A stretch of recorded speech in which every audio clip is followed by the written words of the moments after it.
ગઈકાલે મોડાસા શહેરમાં જે માથાકૂટનો વિડીયો સામે આવ્યો હતો એમાં હકીકતમાં બનાવ એવો છે કે મિહિર ભીખાભાઈ પંચાલ અને અલ્ફીના રહીમભાઈ બાકરોલિયા આ બંને પ્રેમ લગ્ન કરી અને લગભગ ડિસેમ્બર 2025માં અહીંયાથી જતા રહ્યા હતા અને આ અલ્ફીના જે છે એ IELTSની એક્ઝામ માટે થઈ અને મોડાસા ટાઉનમાં આવેલી એ દરમિયાન અલ્ફીનાના માતા પિતા અને એના મામા એમ બધાએ સામૂહિક ભેગા મળી અબ્દુલ રહીમ ગુલામ હુસૈન જે એના પિતા છે, પરવીનાબેન, સલાઉદ્દીન હુસૈન જે છોકરીના મામા છે, આસિફ, રૂહાન ઇરફાન હુસૈન પટેલ અને એક અરબાઝ કરીને છોકરો છે. આ બધાએ ભેગા મળી અને છોકરીને IELTSના સેન્ટર ઉપરથી ગાડીમાં બેસાડી અને અપહરણ કરીને લઈ ગયા હતા અને પછી જેવી પોલીસને વિગતો મળી એટલે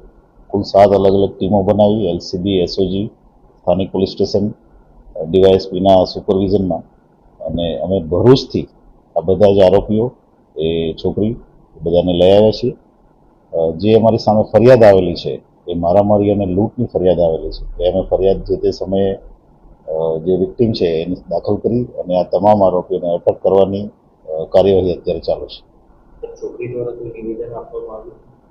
અમે અત્યારે હજી નિવેદનની પ્રક્રિયામાં છીએ. છોકરી જે પણ નિવેદન આપશે એ પ્રમાણે આગળની કાર્યવાહી થશે. અત્યારે જે બનાવ બન્યો છે જે જાહેરમાં કારણ કે એકબીજાની ગાડી અડી જવાથી પણ આ પ્રશ્ન ઊભો થયેલો એટલે એ જે બનાવના સંદર્ભે જેટલા પણ આરોપીઓ હતા હજી પણ 3-4 આરોપીઓ અમારે પકડવાના બાકી છે જેની અત્યારે ટીમો બનાવીને એ પકડવાની કામગીરી ચાલુ છે. પણ મુખ્ય આરોપીઓ આ કેસમાં જેટલા પણ હતા એ 6 આરોપીઓ અમે અત્યાર સુધી પકડી લીધા છે.